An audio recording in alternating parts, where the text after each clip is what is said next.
So I imagine it's like we're playing basketball and each agency has their own hoop in the court, and everyone's aiming for their own hoop. Today, the government doesn't take a coordinated or strategic approach to addressing climate change and environmental threats. The consequence for that is it's inefficient. There's a bunch of gaps, like communities are left out, priorities are not addressed. There's duplication of effort. Imagine a world in which we had every agency, team, government, climate response working together on one side of the court, aiming for one hoop on the other side. Like, that's what we want. There are over 140 rural tribal communities in Alaska that are dealing with some type of threat to their community infrastructure. It's estimated that the cost to mitigate those threats is $4.3 billion in 2020 dollars. It's also important to note that that estimate is based upon a mitigation-first approach, as opposed to some type of a post-disaster emergency response, which can cost up to 6 times more than a mitigation approach. So I think that the sheer size of the potential of threats in Alaska screams for a coordinated and efficient government response. Well, I think one of the needs of coordinating was recognized early on. There's been a lot of efforts over the last 2 decades. Between 2008 and 2010, there was a group called the Immediate Action Working Group, which was a working group of the governor's climate change subcabinet. And they made the recommendation that there needed to be a coordinated effort between all of the agencies and service providers for these communities. And the big issue was that the problem is so large. We've talked about the magnitude, 144 communities that are dealing with the impacts of these natural hazards. Nobody has all the resources to address this issue. And so it takes an all-hands-on-deck effort to address them, and that takes great coordination, requires great coordination. So, and then the second effort was the Government Accountability Office, which produced several reports. There was one in 2003, one in 2009, and one in 2022. And they have all recommended that there be a coordinated government effort to address these needs. However, no one has actually come up with a conceptualized approach to how that whole of government framework could be implemented. And so this is why we decided that we'd try to do that, try to accomplish that. So we recognize that the Unmet Needs Report is essentially a critique of the government response to date to the threats that are being faced by Alaska's small communities. And we didn't want to simply add another critique to the shelf without adding some constructive input that might help to improve the situation. So we endeavored to put together a mitigation framework that might help to address some of the barriers and problems that we identified in the Unmet Needs Report. So the lack of government coordination is inefficient, it duplicates effort, it leaves out the areas of greatest need, and it's incredibly slow. So ultimately, it is not effective at preventing disasters, and that's the goal. I think we need this just to keep people safe. Like in Shaktoolik, half the community fled to their school during the last storm. We need to do better. In 2018, I attended FEMA training with others, including Sally. The FEMA offering was on the National Disaster Recovery Framework.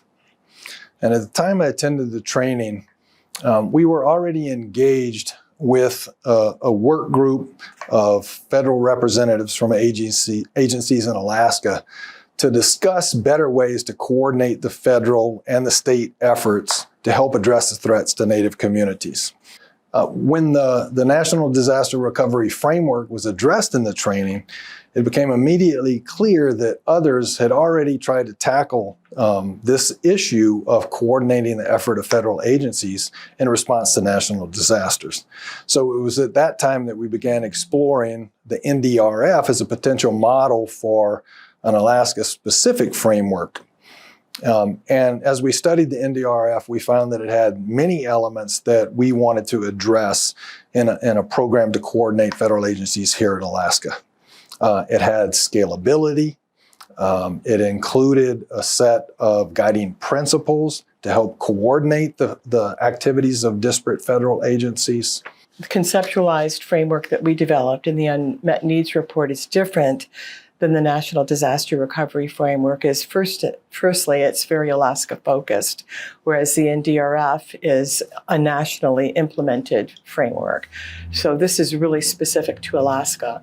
Secondly, it requires participants from Alaska that are very much part of Alaska. So we know that in the state government and a lot of state organizations like ANTHC that have been working with these communities for years and have lots of institutional knowledge and lots to offer in such a framework. So this framework includes them as part of the key participants, as well as the federal government, but it's not just a federal effort like the NDRF is. Our conceptualized framework utilizes people that live in Alaska that have been doing this work for a lot of years, instead of having a lot of people from the federal government come from the lower 48 and try to do the work. So it's a very Alaska-focused working group, our work crew, I would say, that would be doing the actual work. And then the third point is that our framework is focused on pre-disaster mitigation, so avoiding a disaster. We know that there are a number of agencies and organizations that have been working for years on the ground in these communities. They have tremendous institutional knowledge about what the issues are, and they have developed really great relationships with the community, so they're trusted. The key thing that they don't have oftentimes is the funding to carry out a lot of the desired solutions that the communities might identify. So I think it's really important to take advantage of that knowledge base and the relationships that have already been developed. In order to best coordinate the resources at multiple federal agencies, we need to have a common priority system. As it currently works today, multiple agencies are funding various elements of projects in a whole bunch of different communities. And the result of that is that a holistic solution to a threat in a particular community can take decades to implement. There is currently little formal coordination between agencies regarding the projects that they fund. A common priority system would help to pool federal resources towards high priority projects and would help us to implement more efficiently. Having defined roles and responsibilities is what provides a more streamlined approach. If everybody knows exactly what they're supposed to be doing and how they're working together, then you're saving a lot of time, you're making the process a lot more simple for the community, and you're ending up with a product that is what the community wants and not something else. Because in the current system, communities have to navigate this extremely complex maze of programs and agencies and requirements. And it's really, really difficult for small, remote, rural communities to do that. So the idea is that we're streamlining that process, and they get to focus on what they want to do. They're making some of the most crucial decisions about charting their future, but they're not being overwhelmed by how they're going to implement it. One of the key elements that we adopted from the NDRF model is a set of guiding principles. Guiding principles are essentially a set of common operating procedures that, if adopted by all of the agencies working together, will help to coordinate their activities and help them to operate more efficiently. So the guiding principles help to ensure that agencies with very different missions are operating in sync and responding to the needs of threatened communities in Alaska. One of the things that we did take from the National Disaster Recovery Framework was the concept of support functions, and those are some of the key functions that a community would need assistance with. So a housing support function, or an infrastructure development support function or a protection in place support function. And the idea behind the support functions is that agencies and organizations that focus on those specific areas would coordinate together not only their expertise, but also their funding and other resources to come up with ways to best streamline assistance to the community. Another aspect of this is that we have identified 8 different support functions, but they would not all be activated for every single case. Every community is going to be different. So if a community decides that its preferred solution is protection in place, then only certain support functions would be activated to help that community. If a community is going to relocate, then probably all of the support functions would be activated. So it's a really flexible, functional system.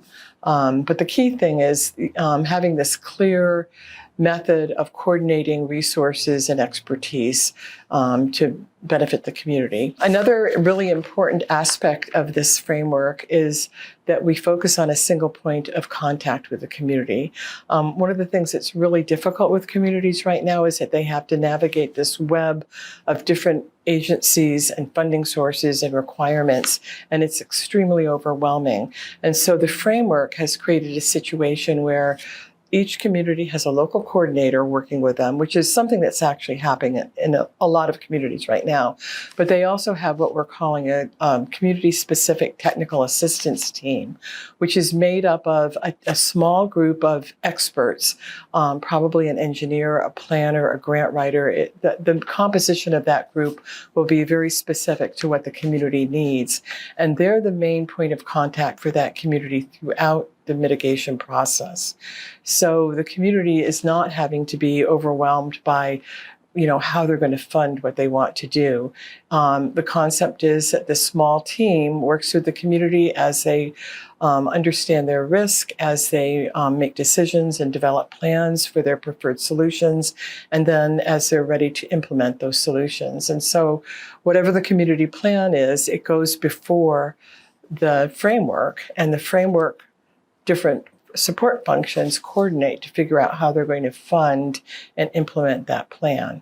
So it's a very streamlined approach to what communities are having to do right now. We need oversight over the system as a whole and each part of it. So at the community level, we have staff and we have governance and we have administrative capacity. Are the community needs being met? And then there's the technical assistance team. How is that technical assistance team doing? Do they have what they need? Do they have the staffing and expertise they need? And then across all the federal support functions, how are those working well together? So right now we don't have adequate oversight over all of the support systems and capacity that exists across the state. So we recommend a framework specifically for Alaska because Alaska's hit first and worst by climate change. We have dozens of communities that face large-scale managed retreat and relocation. And climate change impact is going to hit the lower 48 harder later this century. So we recommend try this now in Alaska, test it out, experiment, and then it can be applied later nationwide. So this framework that we're presenting is very conceptual, but there's a lot of work that's needed on it. It would really need the review of other agencies, both at the state and federal level, and the support of both state and federal leadership. We approach the development of the framework as if it could be implemented, but we are presenting it as a conceptual draft. It's important to note that, as the authors, we took a lot of poetic license when we put together the plan. For example, we made specific assignments of agencies to roles within the plan based on our own understanding of their capabilities and their existing authorities. However, we haven't coordinated those assignments yet with agencies. So that's just one example of ongoing discussions that need to happen before this would be ready for prime time. To date, this is the only proposed framework that's been put down on paper that we are aware of. So we hope that it can be used as a catalyst to develop a formal framework to better coordinate the activities of federal and state agencies in Alaska. We fully expect that it'll be dissected and analyzed and hopefully even improved before it's implemented. What we need is We need top-level support and direction. So we need clear instruction through an explicit policy directive that says, do this work. And then we need financial commitment. So we need the green light and specific details that says, go team, prevent disasters in communities, help communities be safe and achieve their vision for the future.